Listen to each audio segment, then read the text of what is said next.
Hola, hola, buenas. Voy a empezar.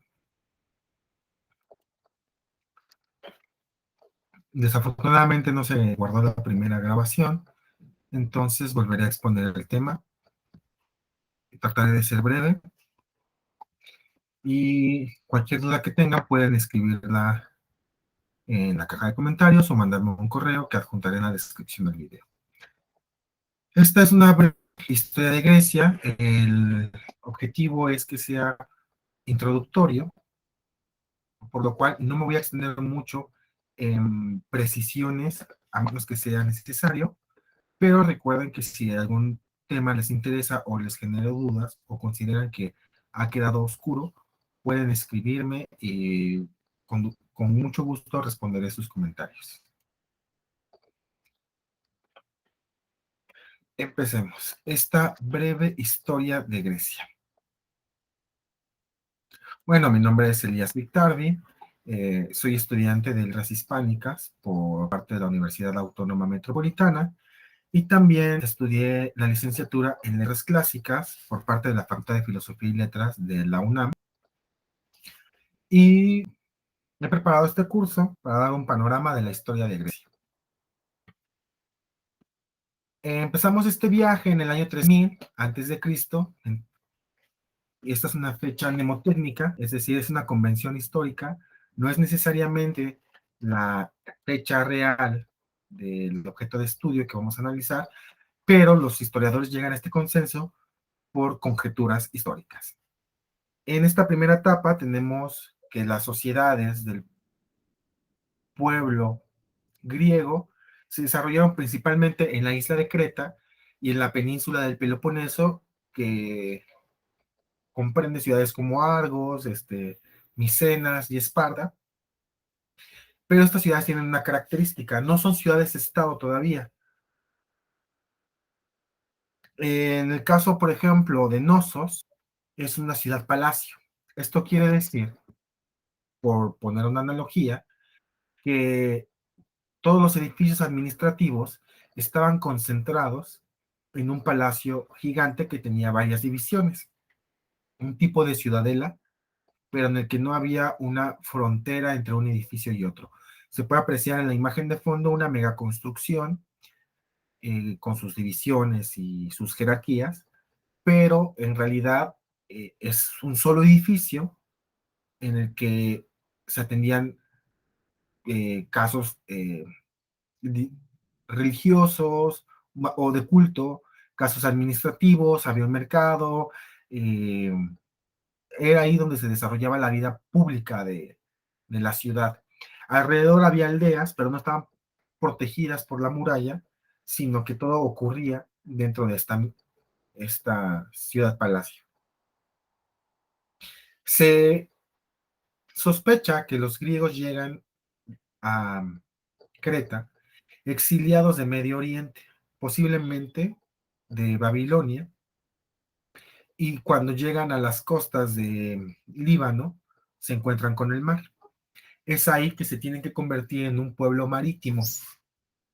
Una máxima griega reza que la necesidad es maestra del ingenio. Ante este primer obstáculo, se convierten en marineros y llegan a Creta. Esto aproximadamente en el 3000-2500 antes de Cristo.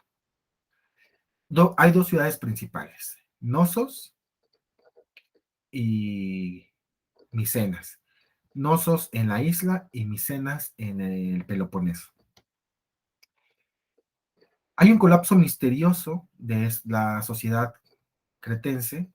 Se atribuye a un posible temblor que destruyó la ciudad y la hizo colapsar, obligando a los habitantes a hacer una diáspora, es decir, a exiliarse y buscar una nueva patria. Se sabe que los cretenses comerciaban activamente con Egipto, y esto se sabe porque se han encontrado algunos artículos de manufactura egipcia en la isla de Creta. No había un sistema escritural, lo único que se conserva es el disco de Festos, pero no hay registros literarios o históricos escritos. Respecto a la historia de Creta, es importante que visitemos el mito del Minotauro y que aclaremos una cosa. Para los antiguos griegos, la verdad no era un hecho científico tanto como un hecho de fe o de belleza. El término verdad en la Grecia antigua es aletheia. Fonéticamente sería A-L-E-T-H-I-A. Y esta palabra se divide en dos. Por una parte, a, que quiere decir sí, esto en griego se conoce como alfa privativa, y letheia viene a su vez del vocablo leto, que era la diosa del olvido. De tal manera que para los griegos la verdad era lo que no se olvida, lo que es digno de no olvidarse. Y en este sentido, la mitología, el nacimiento de los dioses, la guerra de Troya, el mito del Minotauro, son verdad porque son dignos de no olvidarse. El mito del Minotauro consiste en que Minos, el rey de Creta, debe sacrificar un toro blanco a Poseidón. Un toro blanco es un espécimen bastante raro dentro de los toros y tenía que sacrificarlo porque era el mejor de sus toros. Y, pero el rey Minos decide quedárselo para sí y sacrifica en su lugar otro, otro toro. Esto indigna a Poseidón, que dicho sea de paso, era la deidad principal de los cretenses porque ellos eran un pueblo marítimo, al ser una isla. Como castigo, Poseidón manda un toro bellísimo a la isla de Creta. Obviamente Minos lo reclama para sí, pero él no sospecha que Poseidón ha lanzado una maldición. Y esa maldición consiste en que la esposa de Minos, Pasifea, se va a enamorar del toro. Esto provoca que Pasifea le encargue a Dédalo construir una escultura con forma de vaca, pero es una escultura hueca en la que Pasífae se mete de tal manera que su sexo pueda ser penetrado por el toro. Y así sucede. De esta unión nace Minotauro. Y Minos, como castigo, ordena a Dédalo construir un laberinto. En ese laberinto encierran al Minotauro. Posteriormente, Minos exigirá un tributo a las naciones de esta temprana sociedad griega y en uno de esos barcos que recolectaba los sacrificios, viaja Teseo. Teseo tiene como misión matar al Minotauro, a ese monstruo que devora niños. Eran 12 niños los que tenían que sacrificar las ciudades de aquel entonces. Ciudades que no eran polis-estado, sino ciudades-palacio. Para lograr su objetivo, Teseo cuenta con la ayuda de Ariadna, hija del rey Minos, quien le da un hilo para que marque su viaje por el laberinto y pueda encontrar la salida.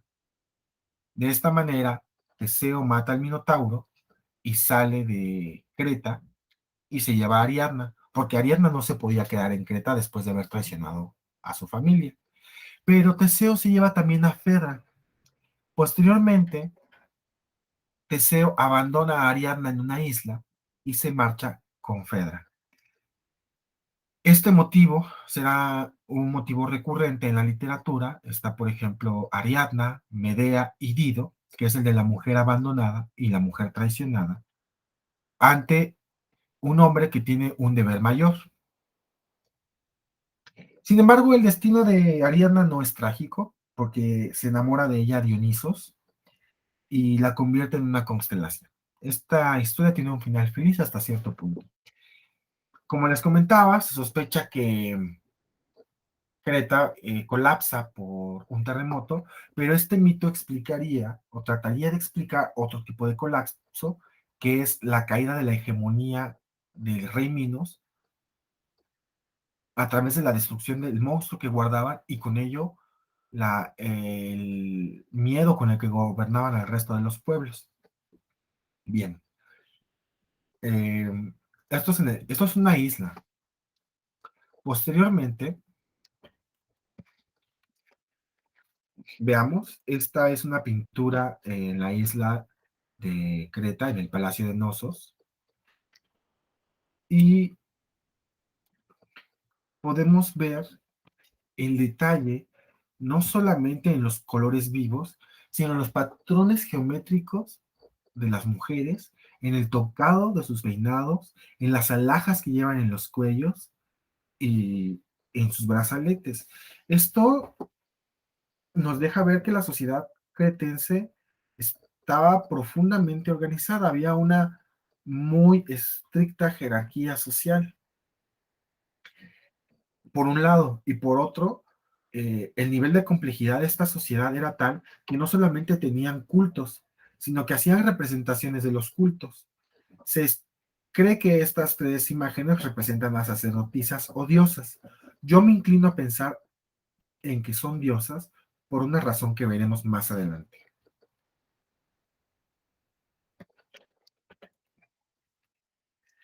Esta pequeña isla encerrada por un círculo rojo es Creta.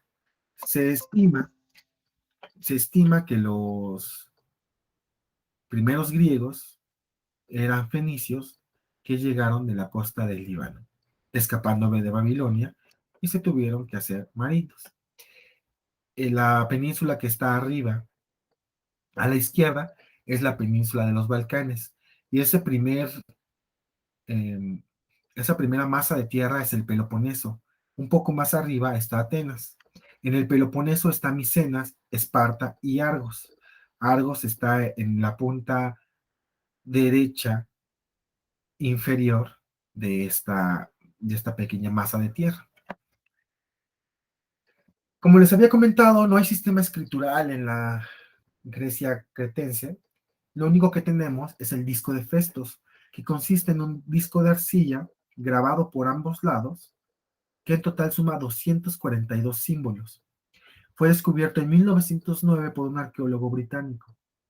Actualmente existen 70 posibles traducciones de lo que significan estos discos.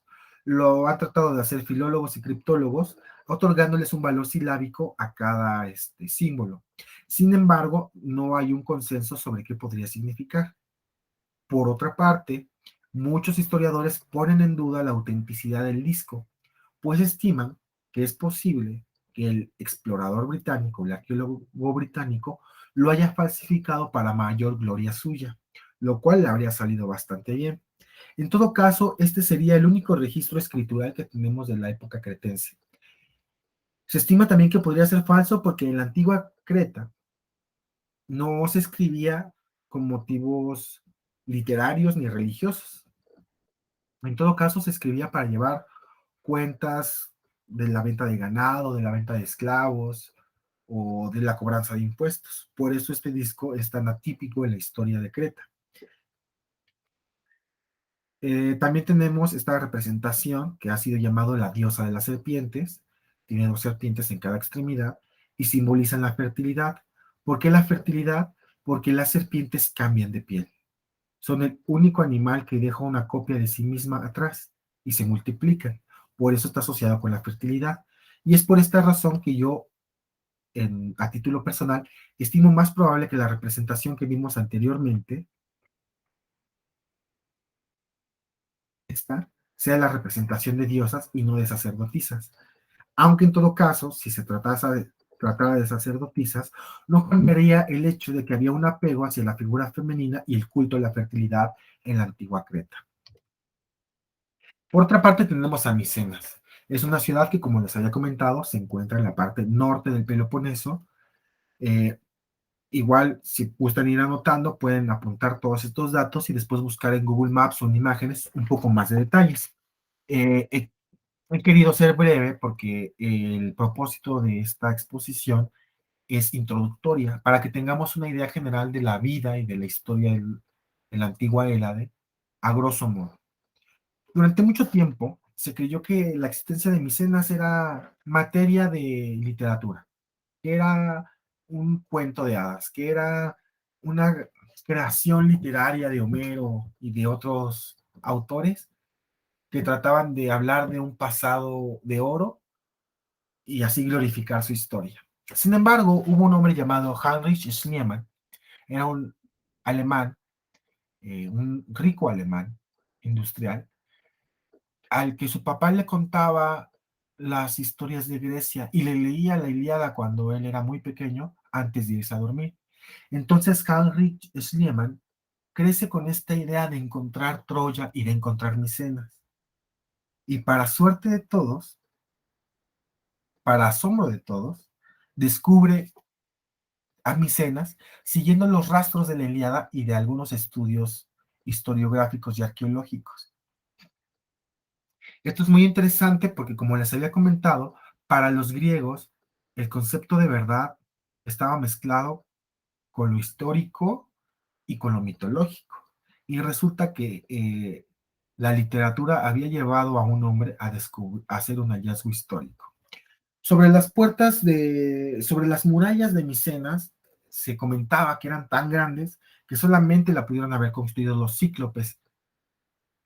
Y aquí tenemos una reconstrucción de esas murallas. Podrán observar que son un poco más grandes que las casas en esta representación. Y si observan el centro, donde está señalado como Palacio Real, verán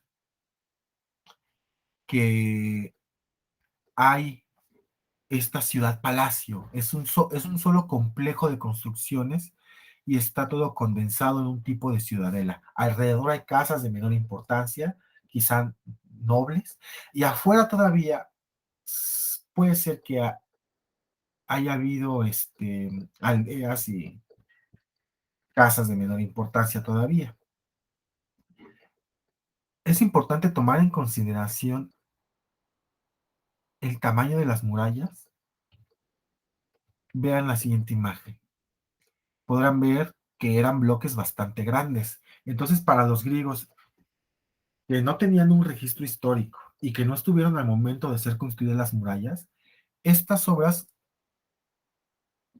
no pudieron haber sido construidas por humanos. Y para ellos era verdad que habían sido construidas por cíclopes. Ahora, hay un dato muy interesante. En la Puerta de los Leones se puede apreciar una escultura muy fina de un par de leones. Esto también es interesante porque una vez más entra en juego esta diferencia entre historia y mitología. Hay varios episodios en la literatura griega, en la Ilíada, por ejemplo, donde se habla de leones en la península de los Balcanes. Algo que podría sonar contraintuitivo para nuestros conocimientos actuales, porque los leones son de África. Sin embargo, parece ser que en efecto había leones en la península del Peloponeso y por extensión en Europa. Sin embargo, estos fueron extinguidos por mano del hombre y aún así conservaron un valor heráldico por su belleza y por su fiereza. En la siguiente imagen podemos ver un detalle de esa puerta de los leones que adorna la entrada a la ciudadela de Micenas.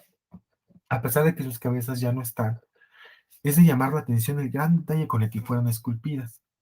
Esto podría ser simplemente una anécdota o podría algún suspicaz sugerir que algún ex viajero que estuvo en África trajo noticias de los leones y fueron puestos así como arte decorativo, pero yo creo que es más bien arte imitativo. En la siguiente imagen podemos ver una daga o la punta de una lanza en la que se retrata la lucha de guerreros contra leones, lo cual nos lleva a teorizar con más firmeza que en efecto había leones en la península de los Balcanes y que los humanos se enfrentaron contra ellos y que fueron extinguidos porque representaban una amenaza para la vida humana en la península de los Balcanes. Esto podría parecer anecdótico, pero es muy importante toda vez que es una muestra de que no toda la literatura es imaginación. Por el contrario, podría ser indicio de algo histórico. Bueno, eso por una parte, y por otra parte llama muchísimo la atención el detalle con que están hechas las figuras. En esta lucha de leones contra humanos se luchaba por la supervivencia y terminó venciendo la hegemonía del ser humano por la supervivencia de los Balcanes. El colapso de la cultura micénica, para ese entonces la cultura cretense ya había colapsado, después de ese terremoto, los poblados tuvieron que dispersarse por los Balcanes y formar nuevas ciudades-estado. Surge un nuevo conflicto que se llama la Guerra de Troya. Esta guerra de Troya marcaría el nacimiento de la cultura occidental al enfrentar a helenos occidentales de la península de los Balcanes contra helenos de la península de Anatolia, de la península asiática. Esta imagen que ven es una vista aérea de lo que Schneemann encontró y denominó como Ilión. No es más grande que un poblado de menor tamaño, sin embargo, muchos historiadores y arqueólogos no están seguros de que esta sea la verdadera Troya. Por una parte, porque la construcción presenta 12 estadios de edificación, es decir, hubo 12 periodos en los que se construyó la ciudad. Hubo un momento que fue más chica y otro momento en el que fue más chica y así sucesivamente. Pero si tomamos en cuenta que fue Heinrich Schneemann el mismo que descubrió Micenas, tomando como base los relatos y las historias griegas, y después encontró esta ciudad, pues las dudas crecen y son razonables para suponer que en realidad sea Ilión, la ciudad de Troya. Ahora, se habla de la ciudad de Troya, a pesar de que es un pueblo bastante pequeño para la antigüedad, supone una construcción titánica. Es notar el tamaño de esta turista que está siendo fotografiada en comparación con las piedras que podemos ver al extremo derecho de la imagen. Podrán ver que son piedras grandes y podrán ver también que no era una sola muralla, sino que eran varias. La Ilíada es el referente de la fundación de la historia de Grecia. Se ubica más o menos entre el siglo XIII y el siglo XI antes de Cristo, esto es después de la etapa cretomicénica. Para este entonces ya existe la escritura lineal B, que es un tipo de escritura silábica en el cual se anotaban, como hemos dicho, venta de esclavos, venta de especies, de ganado, cobranza de impuestos, etcétera. Pero no había una escritura literaria. Algunos historiadores señalan que la guerra de Troya pudo deberse no al rapto de Helena, sino al rapto de varios Helenas, y que en realidad cuando se habla de Helena, se está hablando del gentilicio griego de Helenos, Helenas. Se sospecha que en realidad se pudo haber raptado a una cantidad grande de mujeres nobles, o por el contrario, que se haya hecho prisioneras a muchas mujeres helenas para hacerlas esclavas y utilizarlas para reproducirse. Esto no sería un motivo nuevo en la historia. Tendríamos que tener en cuenta, por ejemplo, eh, el rapto de las Sabinas en la historia de Roma, en el cual los romanos secuestran a las mujeres del pueblo de los sabinos, porque en Roma no hay mujeres y necesitan mujeres para reproducir y las utilizan como madres de los nuevos romanos. Entonces, esta hipótesis podría tener algo de verdad. Sin embargo, queda como un dato aislado toda vez que no hay pruebas ni se ha concretado una investigación seria al respecto. Pero yo considero que sería pertinente tenerlo como una posibilidad. El relato de la Iliada, además de contarnos la historia de Helena de Troya, de París, de Agamenón y de Menelao, nos cuenta cómo se enfrentan los griegos de Occidente contra los griegos de Oriente, los griegos de Europa contra los griegos de Asia. Y esto no solamente es a nivel geográfico, sino a nivel político, porque los dioses se dividen en bandos, de tal manera que hay dioses que apoyan a los griegos europeos y dioses que apoyan a los griegos orientales. Desde luego, los dioses orientales serán los que tengan rasgos más salvajes, como puede ser, por ejemplo, Poseidón, como puede ser, por ejemplo, este, Ares, como puede ser, por ejemplo, Dionisios, y del lado griego Atenea, Zeus, Apolo, en fin.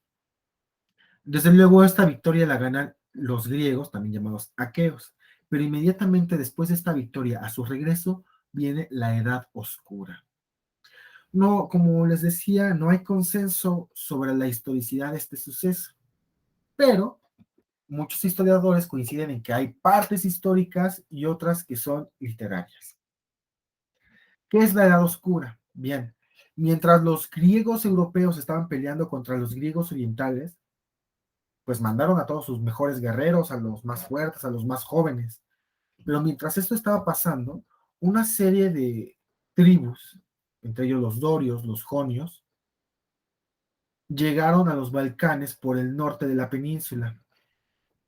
Se sospecha que llegaron del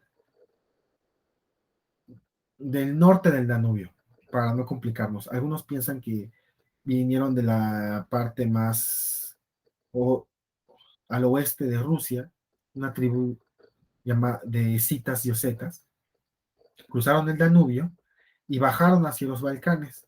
Y cuando llegan a los Balcanes, encuentran que no hay hombres, o por lo menos que no hay hombres que les hagan frente en la guerra, porque todos están peleando la guerra de Troya. Y entonces ellos aprovechan y se quedan con sus mujeres, incluso las matan. Y cuando regresan los aqueos, los griegos de la batalla de Troya, ya pasaron 10 años. Entonces ya están viejos, cansados, algunos incluso hasta lastimados, inválidos, y pues las tribus de dorios, jonios y en general todas estas tribus de hombres blancos, pues se acaban con ellos. Y esto es muy importante porque el fin de la edad arcaica tendrá que ver con motivos, de la edad oscura tendrá que ver con motivos raciales. Los griegos de la época cretomicénica y los griegos que pelearon en la batalla de Troya eran en su mayoría, no todos, pero en su mayoría, hombres morenos, de estatura promedio, unos 60, unos 70, fornidos, no, robustos, no gordos, robustos, eh, y de un aspecto de tez clara como el que más chilango. Y en cambio los dorios que habían llegado por el norte, del norte de Europa, eran rubios, altos, de ojos azules, y segregarán a los griegos originarios, y estos griegos originarios, estos cretomicénicos, o herederos de la época cretomicénica, se refugiarán en las montañas. Y es muy interesante porque se debe a los prejuicios raciales de los dorios. Una vez estos griegos originarios, exiliados en las montañas, producirán arte protogeométrico. Este arte protogeométrico carece de motivos heroicos, de motivos sagrados, porque pues sus dioses habían colapsado ante la llegada de los dorios, entonces no tenían nada que celebrarle a los dioses,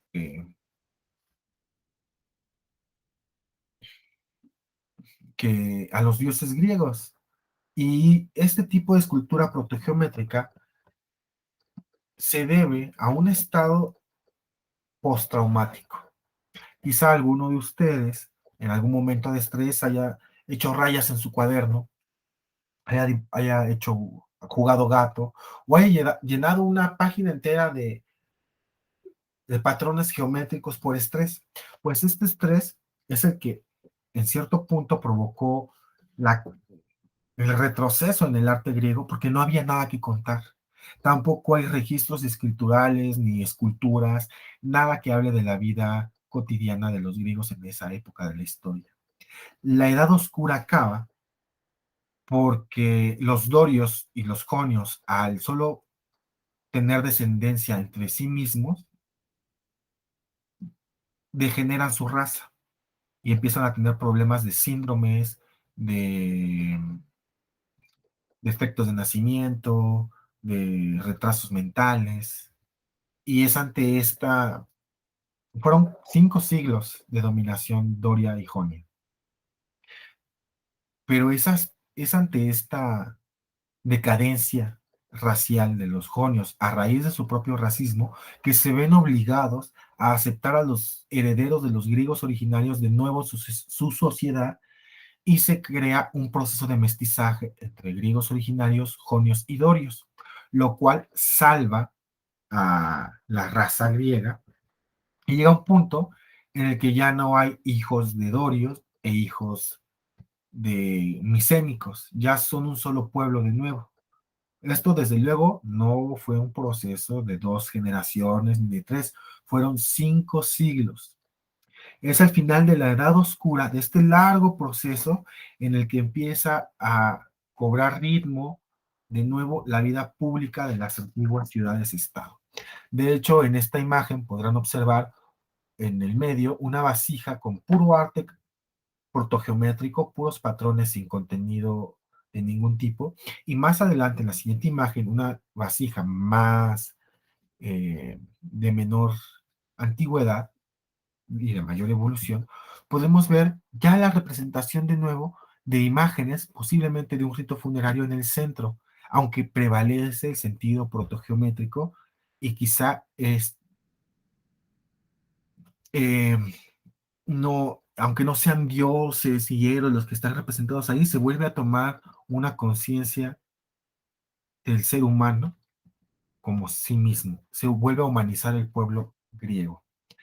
Cuando se termina este proceso de mestizaje, entramos en lo que llamaremos la Edad Arcaica, la Grecia arcaica, que va del siglo 8 al 6 antes de Cristo. Y esta es la preconfiguración del mundo heleno que conocemos en general todos. Hay un boom demográfico gracias al mestizaje y se empiezan a fundar muchas nuevas ciudades en la península de los Balcanes y en la Grecia asiática y en las Cícladas. Las Cícladas es un grupo de islas que se encuentra entre la península de los Balcanes y la península de Anatolia, que son muy fácilmente navegables porque no hay una gran distancia entre cada una de ellas, lo que facilita el comercio. Este fenómeno se conoce como la colonización del Mediterráneo. Incluso hay algunas expediciones que van hasta la Italia continental y se escribe la Ilíada. Es en esta época de la historia de Grecia que se escribe la Ilíada. Estamos hablando de 5 siglos después de que fue la guerra de Troya, se escribe la Ilíada. Al respecto hay mucha polémica entre filólogos e historiadores porque no se sabe si la palabra Homero refiere a algún tipo de trovador o de juglar o de un tipo de narración oral o si por el contrario haya sido en efecto un autor que puso por escrito, consignó el relato de la guerra de Troya eh, en una versión universal.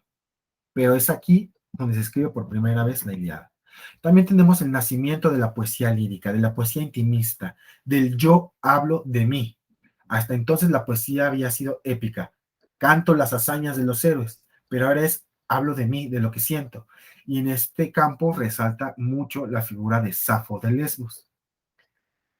Eso también es muy importante tenerlo en cuenta porque, como habíamos mencionado antes, vuelve a haber una humanización del hombre griego. Y este es uno de los más profundos puntos de la humanización griega, hablar de sí mismos, no de los dioses ni de los guerreros, sino de tus emociones, de tus vivencias, de tus esperanzas, de tus tragedias. También tenemos el nacimiento de la filosofía presocrática, y esto es muy importante, porque con el nacimiento de la filosofía hay una ruptura con el concepto de mito y se empieza a cuestionar la veracidad de los dioses, de lo que se ha contado sobre los dioses, la veracidad de la misma guerra de Troya y de otras instituciones orales. En cambio, se busca una verdad científica, es anacrónico, pero es mnemotécnico también, una verdad más objetiva. Para este entonces los griegos ya no creen que todo lo que no se olvida sea verdadero, sino que debe haber cosas que son más verdad que otras. Y también se da la consolidación de elementos panhelénicos. ¿Qué son los elementos panhelénicos? Como he expuesto a lo largo de esta presentación, no había una federación griega. El mayor, la mayor congregación de griegos enfrentó a unos contra otros, pero no actuaban como un país. Cada ciudad tenía sus propias leyes, su propia forma de gobierno e incluso sus propios dioses. Cada ciudad rendía culto a un dios en especial. Pero había elementos que unían a todos los griegos como una sola raza. Uno de ellos es el oráculo de Delfos, del cual he puesto una imagen como fondo, y consistía en un centro de adivinación al cual acudían jefes de Estado y personas del vulgo para recibir una profecía sobre su futuro. Pero este oráculo de Delfos estaba compuesto por una serie de asesores políticos, historiadores, oradores, que conocían los problemas de cada región y especulaban sobre los movimientos que iba a haber en el futuro en esa región, de tal manera que si llegaba un, el dirigente de la isla de Mitilene a preguntar si su hijo lo iba a destronar o estaba planeando traicionarlo, esos políticos se daban a la tarea de investigar la situación política de Mitilene, quiénes eran los más ricos, cuáles eran los partidos, bueno, no había partidos políticos, pero los grupos de apoyo, investigaban todo el aspecto social y daban un veredicto. Pero ese veredicto se lo decían a la pitonisa. La pitonisa era, por decirlo así, una performancera que inhalaba unos gases tóxicos que emanaban del oráculo de Delfos y se retorcía cuando los inhalaba y lanzaba la profecía que le habían dicho este consejo de sabios, estos sacerdotes que en realidad eran un consejo de sabios. Pero no era una profecía que fuera lanzada de modo tajante. Sí te van a traicionar, no te van a traicionar, sino que era una profecía lanzada a modo de acertijo. Y la profecía podría ser, por ejemplo, el día que la luna esté roja será momento de que las hormigas amarillas salgan de la tierra. Y entonces esa profecía que le daban al jefe de Estado, él la llevaba a su tierra para que la interpretara. Pero esto es muy interesante, porque este tipo de profecías a modo de acertijos obligaban al consultante a pensar sobre lo que estaba pasando en su tierra y encontrarle sentido según el contexto. Por eso el oráculo de Delfos tenía en la entrada del templo la frase, conócete a ti mismo. Es un juego psicologista muy importante, muy impresionante. Y bueno, el oráculo de Delfos era un lugar sagrado, no podía ser atacado por los demás griegos. Era una ciudad como Suiza hoy en día, era una ciudad neutral que servía a todos los griegos. Otro elemento panhelénico son las Olimpiadas. A diferencia de lo que son hoy en día, las Olimpiadas eran una justa deportiva entre los pueblos griegos y en ese sentido servía para reforzar la identidad griega, rechazando otras identidades. No podías participar si eras egipcio, si eras persa, si eras... No, solamente aquellos que hablaran griego podían participar. Solamente aquellos que vinieran de una ciudad griega podían participar. Y eran tan importantes que cuando había guerra, se detenían las guerras para que se desarrollaran los Juegos Olímpicos. Ese es otro elemento panhelénico muy importante, aunque está basado en preceptos raciales, funcionó políticamente muy bien y creaba un sentimiento de unidad y de identidad helénica. Es también en la época arcaica en la que se configuran las ciudades-estado, y esto es muy importante porque eh, las ciudades dejan de ser ciudades-palacios y ya se empiezan a organizar trazos urbanos donde se distribuyen las casas, los edificios públicos, los templos religiosos, etcétera. Ya todo deja de estar aglutinado en un solo centro de poder y cada sociedad, cada ciudad tiene ya una traza urbana, ya no está todo agarapiñado. De hecho, crecen tanto las ciudades que la primera muralla pasa a ser la muralla de la ciudadela y se tiene que construir murallas más allá para cubrir el nuevo crecimiento urbano. Otra cosa interesante es que en la entrada de las ciudades estaban escritas en la piedra de la muralla las leyes de la ciudad, de tal manera que si a ti no te gustaban las leyes de esa ciudad y no las aceptabas, no entrabas. Pero si entrabas a la ciudad, estabas aceptando las leyes de la ciudad. Esto es algo que se menciona en el juicio a Sócrates de Platón, y él dice que él ha aceptado las leyes de la ciudad y tiene que cumplirlas. Entonces, la configuración de la sociedad-estado no implica democracia, solo implica el nacimiento de las leyes, el nacimiento de la organización política, la aceptación de la organización política, el concepto de ciudadanía, de pertenencia política digamos, a una aldea, aunque en realidad es una polis. De hecho, polis tiene 20 posibles traducciones dependiendo del contexto y puede significar ley, constitución, ciudad, estado, tradición, etcétera. Aunque también cada una de estas palabras tiene su acepción específica. Ley, por ejemplo, suele ser más escrita como nomos, de ahí viene la palabra norma.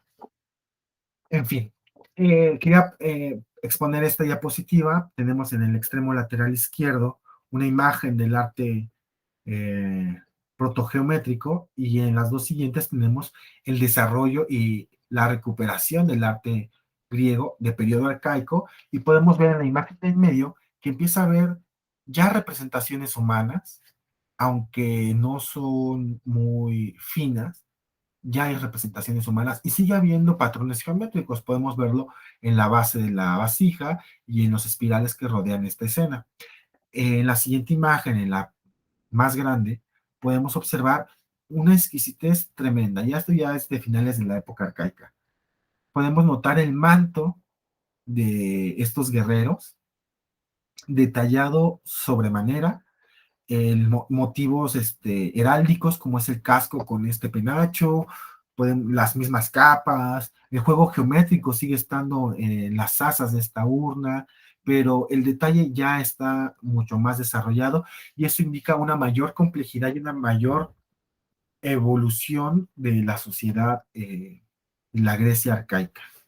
Es también durante esta época en la configuración de las ciudades-estado que tienen lugar figuras importantes como son Solón y como es Dracón, dos grandes tiranos, aunque fueron tiranos. Solón fue un tirano al que el pueblo le pedía ser tirano, y tirano en su acepción más filológica, como dirigente o amo. De ahí, por ejemplo, el término tiranosaurus rex. Tirano es el que tiene el poder absoluto. Y el que tiene el poder absoluto no necesariamente tiene que ser un déspota. Puede ser alguien amado como fue Salón.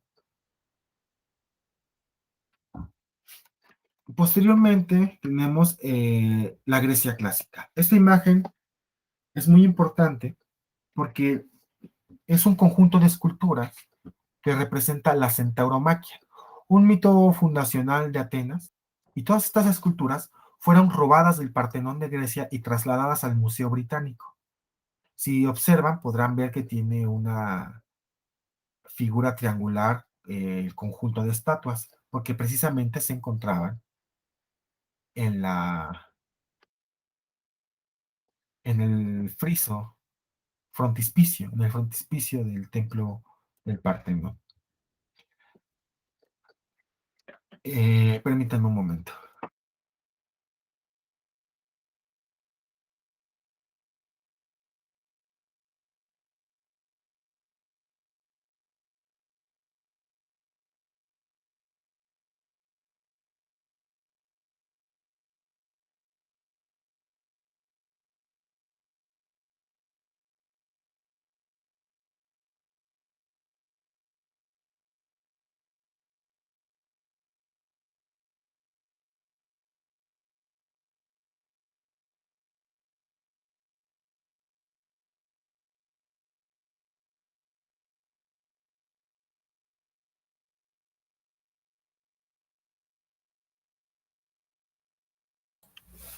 Hay dos sucesos importantísimos en la Grecia clásica y dos modelos de ciudad.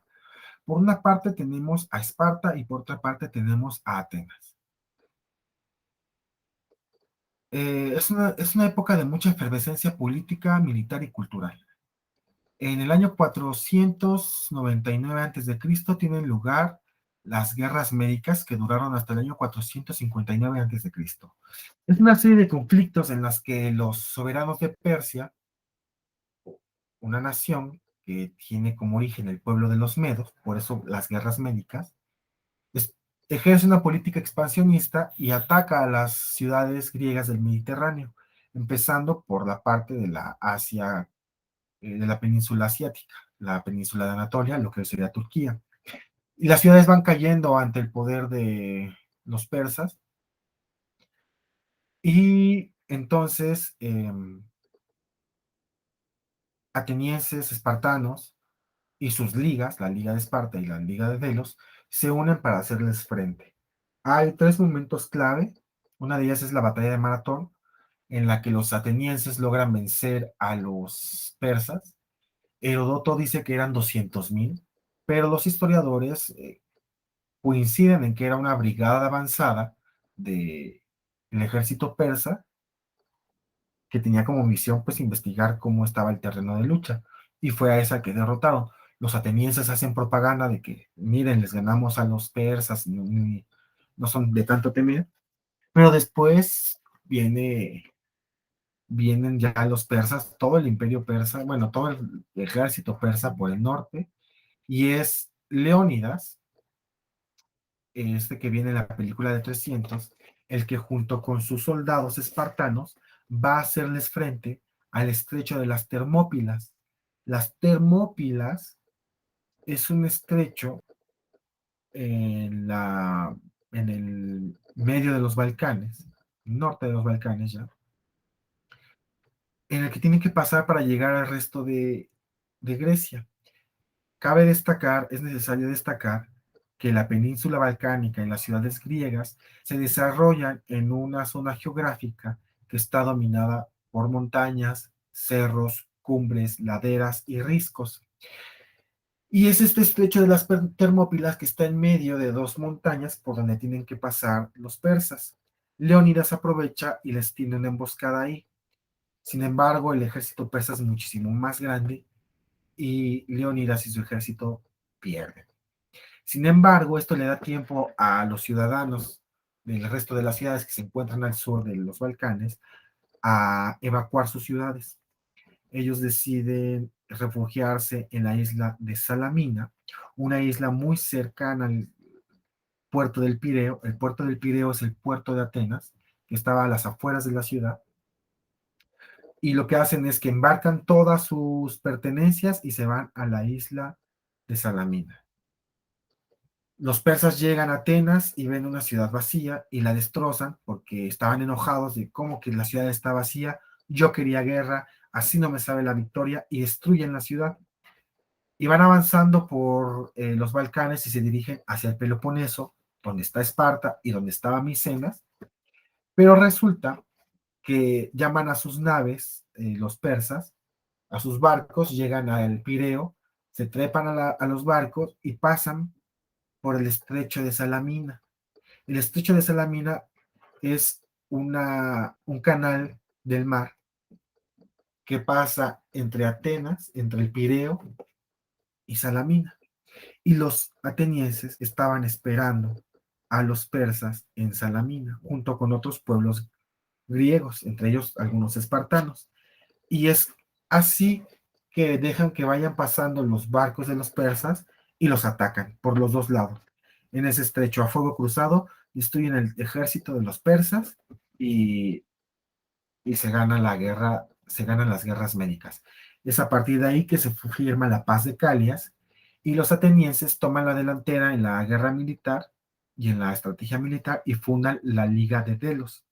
Delos era una pequeña isla de las Cícladas, este conjunto de islas que está entre los Balcanes y la península de Anatolia, que como les he dicho eran muy cercanas entre sí y por lo tanto eran de fácil navegación y de una actividad comercial muy grande, y entre ellas estaba Delos. Y Delos es un banco en el cual se guardan las riquezas de toda la Liga de Delos, que eran muchas ciudades portuarias de la antigua Grecia. Y pues ahí lo que hace Atenas es como que agarrar prestado un poco de las riquezas de todos y reconstruyen Atenas. El encargado de reconstruir Atenas fue Pericles. Y esta es la Atenas de Pericles. Ahorita ahondaremos en los modelos de ciudades que había, pero así acaban las guerras médicas. Cuando acaban las guerras médicas, surge una nueva batalla por la hegemonía de la Grecia antigua, la Grecia clásica. Por un lado, Esparta y por otro lado, Atenas. Como hemos dicho, cada ciudad-estado tenía su propia organización política.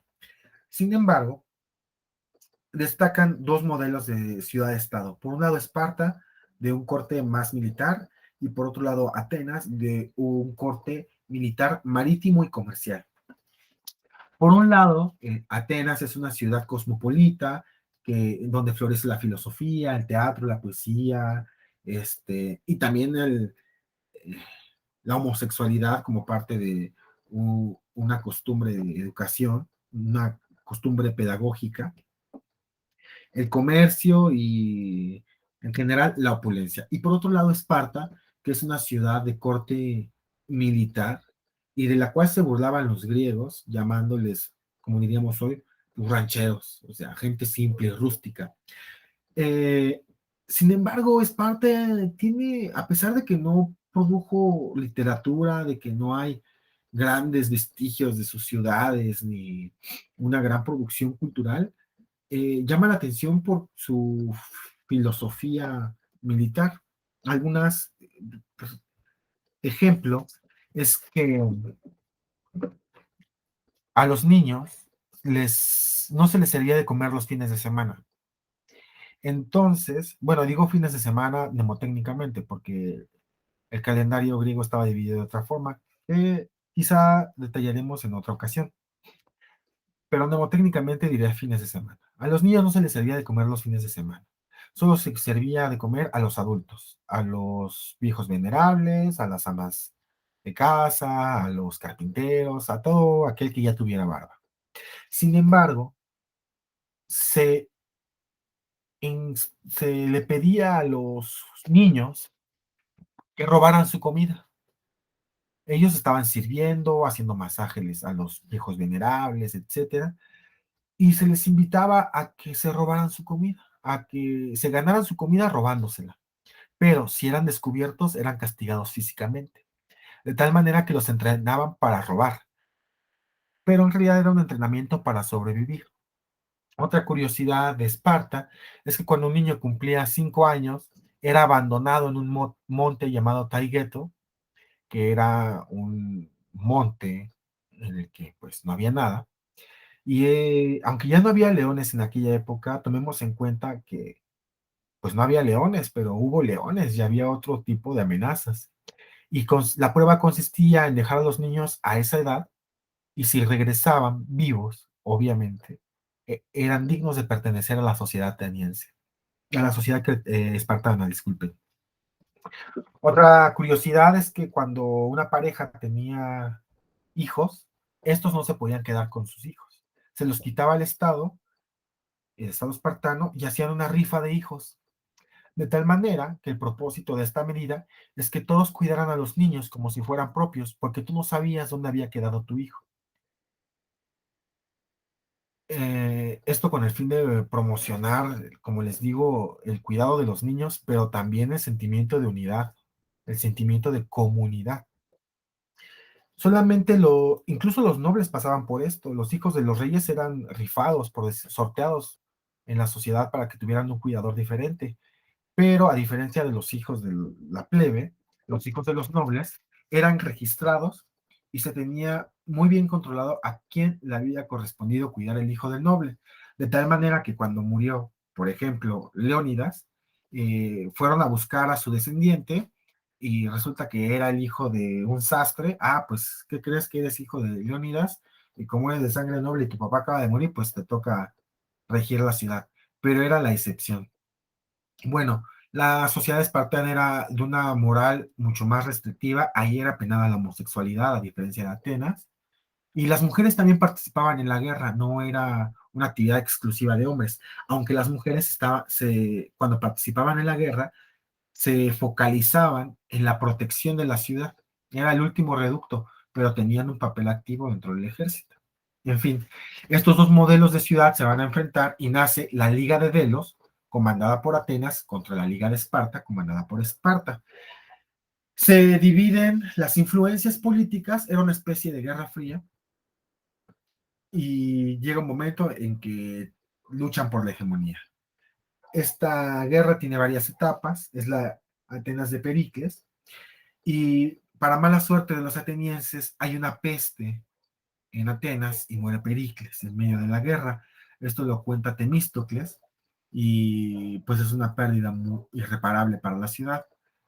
Al final terminan ganando la guerra los espartanos, son varias guerras del Peloponeso, varias batallas en la guerra del Peloponeso y la última victoria la obtienen los espartanos, imponiendo una dictadura de 30 tiranos sobre Atenas, a tiranía a la que se refiere varias veces Platón, por cierto, Genofonte. Y sin embargo, al final logran tirar esta tiranía de 30 déspotas. Y después de estas guerras del Peloponeso, en la que ya siguen estando en disputa política y de influencias Atenas y Esparta, llega el tercero en discordia, que es la ciudad de Tebas. Tebas, junto con Filipo de Macedonia, logran vencer a la Liga de Esparta e instauran la hegemonía tebana a cargo de Epaminondas, un líder militar de Tebas. Pero el gusto no les dura mucho porque pues es Filipo II de Macedonia. Y Filipo II de Macedonia avanza hasta Atenas. Aquí destaca la anécdota de Demóstenes, el mejor orador de toda la antigüedad y en el cual se inspiraría Marco Tulio Cicerón para hacer retor. Demóstenes lanza un discurso en el Areópago, que era como la asamblea de la Atenas clásica, en el que insta a defender las murallas de Atenas que tantas guerras han visto pasar y tan victoriosa ha salido, y todos claman, claro que vamos a enfrentar a Filipo y vamos a salvar Atenas. Y entonces ese es el acuerdo. Pero cuando Filipo llega con todas sus huestes a las afueras de la muralla, el pueblo ateniense se queda boquiabierto por la inmensidad de ese ejército y decide abrirle las puertas a Filipo II de Macedonia. Ante lo cual Demóstenes huye en un barco porque pues fue el principal instigador para la resistencia de Atenas y por lo tanto enemigo de Filipo y se ve obligado a huir. Filipo ordena saquear la ciudad y después pero respeta templos y respeta edificios públicos. Ahí conoce a un joven llamado Aristóteles, al que le encargará la tutoría de su hijo Alejandro Magno. Es con la muerte de Alejandro Magno que empieza la etapa helenística. Y hay que destacar de esta época clásica, que es sobre todo de un periodo que se cristaliza en la producción cultural ateniense, que cabe decir que no es que todos los grandes escritores, escultores y pensadores fueran de Atenas, sino que Atenas resultaba atractivo a todo ese conglomerado de pensadores y por eso se iban a Atenas, donde tenemos a filósofos socráticos, se dice filosofía socrática, porque a diferencia de los presocráticos, se dedican a los problemas políticos y en un sentido más estricto antropológicos, mientras que los presocráticos se dedicaban a especular sobre el origen del mundo y de las causas naturales de, de la, del origen del universo, en oposición a la teogonía de Hesíodo. Buscaban el origen no divino de todo. Y los filósofos socráticos se cuestionaban el papel del hombre en el mundo. Esto es en un sentido bastante reduccionista, porque en realidad es muchísimo más amplia la labor de estos filósofos. En el nacimiento de la filosofía socrática tenemos a autores como Platón, Genofonte, Aristóteles y Anaxágoras. En el teatro clásico tenemos a los tres grandes como Esquilo, Sófocles, Eurípides, que escribieron tragedias, y solo nos sobrevive el comediógrafo Aristófanes, del cual se conservan, me parece que 11, no sé si 11 o 12 comedias de lo mejor. La mejor de ellas, Lisístrata. Historiadores como Tucídides y Heródoto. Y Fidias, el escultor y arquitecto que estuvo a cargo de la construcción del Partenón. Que por cierto es muy interesante porque la construcción del Partenón es un mármol originario de la zona del Ática. El Ática es la zona circundante a Atenas y se extrajo el mármol de las cercanías de Atenas y eso le otorgó una mayor identidad cultural y política al Partenón y a la Acrópolis, a esta ciudadela administrativa y política de Atenas. En la oratoria tenemos a Demóstenes, que ya lo hemos mencionado, y a Isócrates. Isócrates era un orador, un retor, un maestro de la retórica. Y es el único maestro de la retórica al que respeta Sócrates, porque si bien no lo considera filósofo, considera que es el más coherente y el menos excesivo de los retóricos. Y pues yo les recomiendo leérselo. Hay muy buenos discursos de Isócrates, algunos que rayan en lo poético, y pues bueno, estaría bueno revisar ahí a Isócrates. En la poesía tenemos a Píndaro, que escribe sobre todo hazañas deportivas de los Juegos Olímpicos, y en el centro de la imagen tenemos a Pericles, que es el hombre modelo de la Atenas clásica. Después llegamos a la Grecia helenística, que empieza con la muerte de Alejandro Magno y termina con la muerte de Cleopatra. Después de que muere Filipo II de Macedonia, sube al poder a Alejandro de Macedonia, que después será conocido como Alejandro Magno, y conquistará el mundo oriental. Llegará más al oriente que cualquier otro griego en una campaña de expansión. ¿Por qué termina la Grecia helenística con la muerte de Cleopatra? Bueno, todas estas fechas son arbitrarias, pero sirven para ponerle un principio y un fin a los periodos históricos. Si no, la historia sería un caos. El estudio de la historia sería imposible. Resulta que Cleopatra es descendiente de la dinastía ptolomeica y se especula que Ptolomeo fue un hijo bastardo, el primer Ptolomeo fue un hijo bastardo de Filipo de Macedonia. Esta estatua es el sufrimiento de la Conte, una, una estatua de la época helenística en la que es importante destacar las torsiones del cuerpo, la expresión de dolor en el rostro y la sensualidad de la imagen. ¿Por qué es importante? Bueno, en la época clásica, la representación en esculturas era de una manera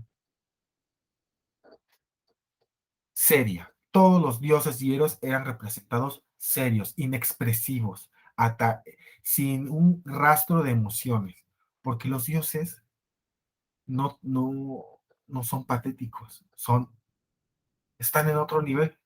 En cambio, en la época helenística se expresa el patetismo. El patetismo es esta emoción desbordada. A finales de la época clásica, después de la guerra del Peloponeso, de las guerras médicas, de estos cambios, ires y venires políticos, después de la muerte de Sócrates, hay una sensación apocalíptica en los pensadores griegos y nacen tres escuelas filosóficas muy importantes y que responden a esa sensación de decadencia. Una, el epicureísmo, que aboga por encontrar la medianía, es decir, la ataraxia, por no sentir de más ni sentir de menos, por estar, diríamos, en equilibrio. Por otro lado está el estoicismo, que es no darle poder a la tragedia que te ocurre y permanecer impasible. La palabra que define el estoicismo es la impasibilidad. Y tampoco sobre reaccionar a tus propias alegrías, es decir, permanecer sereno. Y por otra parte está el cinismo, de donde viene la anécdota de Diógenes. El cinismo es la abogacía por el hedonismo. Un poco vulgar sería como a coger y a fumar, que el mundo se va a acabar. Básicamente es la filosofía hedonista. La anécdota con Alejandro Magno es que, bueno, Diógenes se cuenta que se masturbaba en público, vivía como un perro, era un indigente. También cuentan que iba con una lámpara a plena luz del día, buscando algo en las plazas públicas y se acercaban a él y le preguntaban, oiga, ¿qué está buscando? A un hombre de verdad, porque según él era tal la oscuridad y tal la estupidez del ser humano que parecía que ya no había hombres coherentes.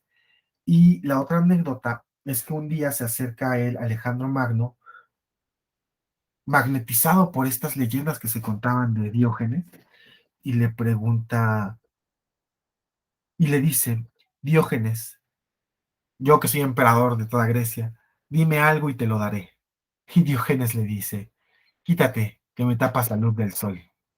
En este cinismo, en este rechazo a las costumbres, a las normas que llevaron a la sociedad a la decadencia, es contextualizado el cinismo. También tenemos la literatura de aventuras, que es algo típicamente helenístico, eh, y que tienen como predecesor inmediato a la Odisea. Ya no hay relatos sobre grandes héroes, ya no hay relatos sobre dioses que bajan a la tierra para presentarse ante los hombres con un manto. No, ya se acabó eso. Pero quedan las aventuras, queda ese recuerdo del pueblo marítimo, esa exploración de los primeros días de la Grecia en la que nos tuvimos que aventar al mar y descubrir qué había del otro lado de la tierra y del mar. Y está motivado porque Alejandro Magno va conquistando y descubriendo nuevas ciudades cada vez más al oriente, ciudades que habían sido desconocidas para la política, para el pueblo, para las costumbres griegas, y con él va adoptando muchísimos rasgos, el gusto por las telas, el gusto por las telas exóticas aparte, porque las vestimentas griegas eran bastante sobrias, algunas con colores y demás, pero las telas orientales llenas de motivos, llenas de flores, llenas de perfumes, de joyas incrustadas, pues fue una revolución, no para la nobleza, sino para el pueblo vulgar, porque esas telas sí existían en la Grecia clásica y arcaica, pero eran cosas de nobles. Pero llegan de repente todos esta parafernalia en las telas de la gente común, y con ello también llega esta sensación esta espíritu de sensualidad que se impregna, por ejemplo, en esta estatua de la Conte, una sensualidad que no se conocía en la Grecia arcaica y clásica al nivel en que se vivía en el oriente, para ejemplo, la comparación de estas estatuas.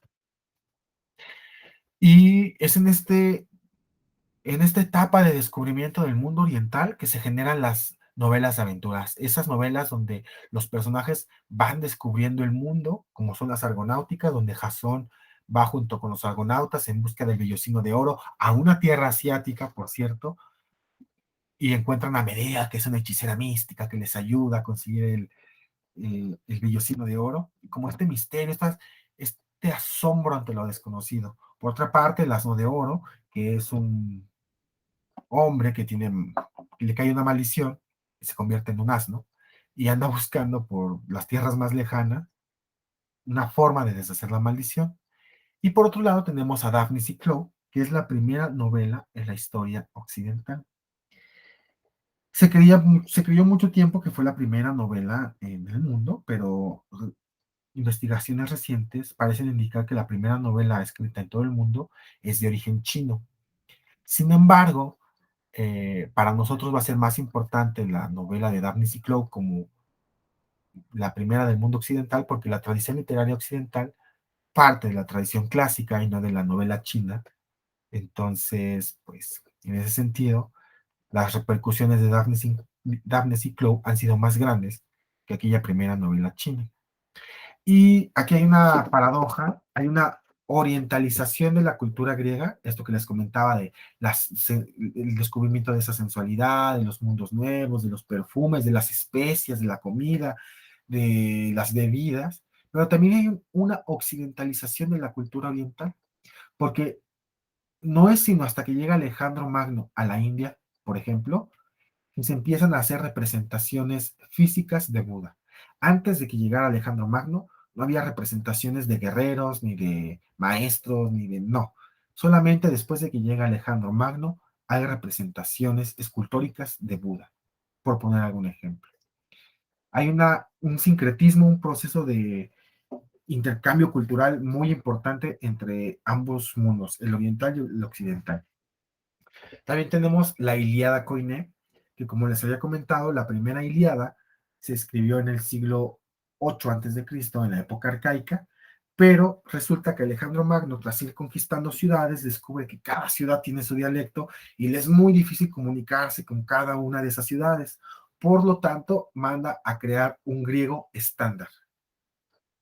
Y para lograr ese cometido y que todos hablen el mismo griego, manda a escribir la Ilíada en ese griego estándar.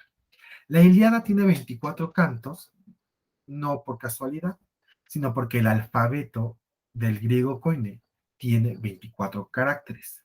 Hay algunos registros literarios y algunos fragmentos de obras anteriores al griego koiné de dialectos que tienen 26, 27, 28 letras, otros que tienen 22, otros que tienen 20, pero cuando llega Alejandro Magno y consigna el mayor monumento literario en el griego koiné con 24 caracteres, ya no hay forma de darle marcha atrás a ese proceso de homogenización de la lengua. Y con ello también logra crear una unidad cultural e identitaria más fuerte. Pero este es un hecho político muy importante porque ese fue el proyecto de propaganda política más grande del gobierno de Alejandro Magno en cuanto a literatura se refiere y que es una de nuestras principales fuentes de información. Entonces, esto es un hecho muy importante. Koine en griego, ático, quiere decir universal. Y de hecho, el griego koine toma como base el griego ático, de tal manera que el griego ateniense se convierte en el griego universal.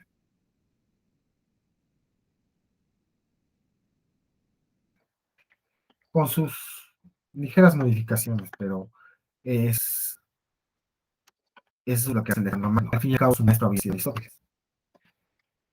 Tenemos a un gran personaje que es Alejandro Magno.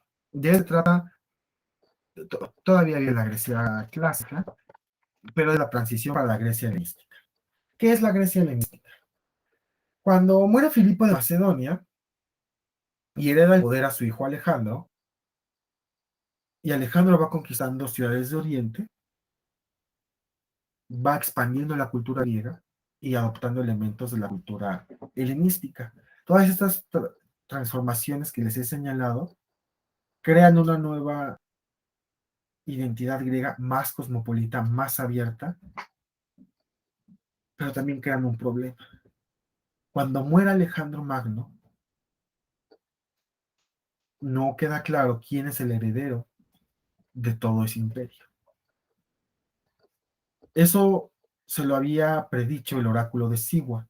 Siwa es un oasis que se encuentra al oeste del río Nilo y en él había un oráculo al que se dice que fue Alejandro Magno para tomar una predicción. Para Egipto, para los griegos, siempre fue una tierra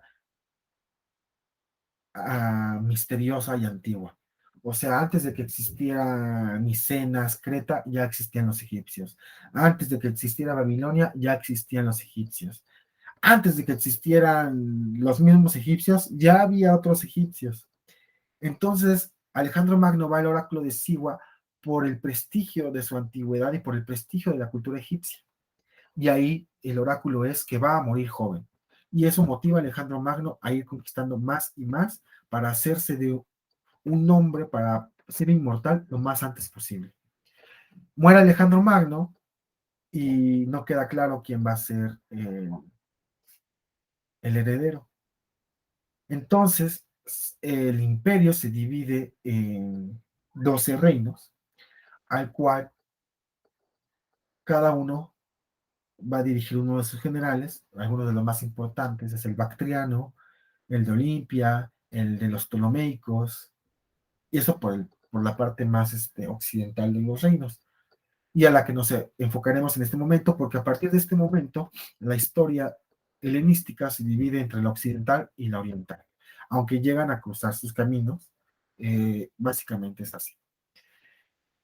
La dinastía ptolomeica, como les había contado antes, es dirigida por Ptolomeo, uno de los hijos bastardos de Filipo II, según algunas voces, y reinará hasta el 33 a.C.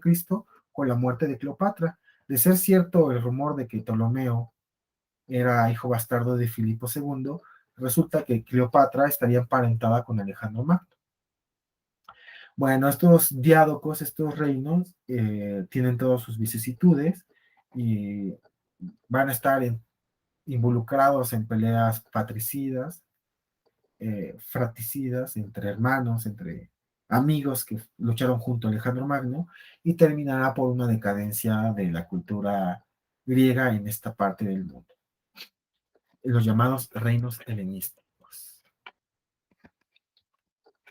Por último, tenemos el nacimiento de, más bien, la etapa de la historia que marca ya el final de la historia de la Grecia clásica, y hay otra etapa, otro momento histórico que corresponde al estudio de la Grecia Magna, a todas esas ciudades que no se desarrollaron entre el Peloponeso, las Cícladas y la Grecia de Anatolia, de la Grecia asiática, y es la que corresponde a la Grecia Magna, a los poblados griegos que se desarrollaron al sur de Italia, pero eso no lo veremos en este curso porque está entrelazado directamente con la historia de Roma, y es pertinente ver los contenidos de la historia de la Grecia Magna cuando veamos la historia de Roma.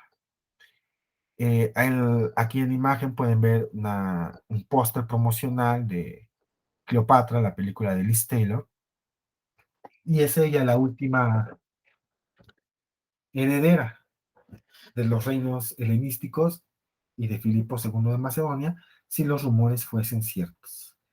Y pues nada, recuerden que cualquier duda pueden escribirme. Si hay alguna observación, también se los agradeceré. Quizás si hay alguna imprecisión histórica, podemos tomarla en cuenta. Eh, Dejen sus comentarios si quieren profundizar en algún tema. Les comentaba que el propósito de este video es una mera introducción, un breve repaso, un breve panorama de la historia de Grecia, porque vienen también ya las sesiones que corresponden a la literatura griega, como son la Ilíada, las tragedias griegas, la poesía lírica y demás. Les agradezco mucho por su atención y recuerden que cualquier cosa pueden escribirme. Les dejo toda la información en la caja en la descripción, y pueden hacerme sus observaciones en la caja de comentarios. Hasta luego.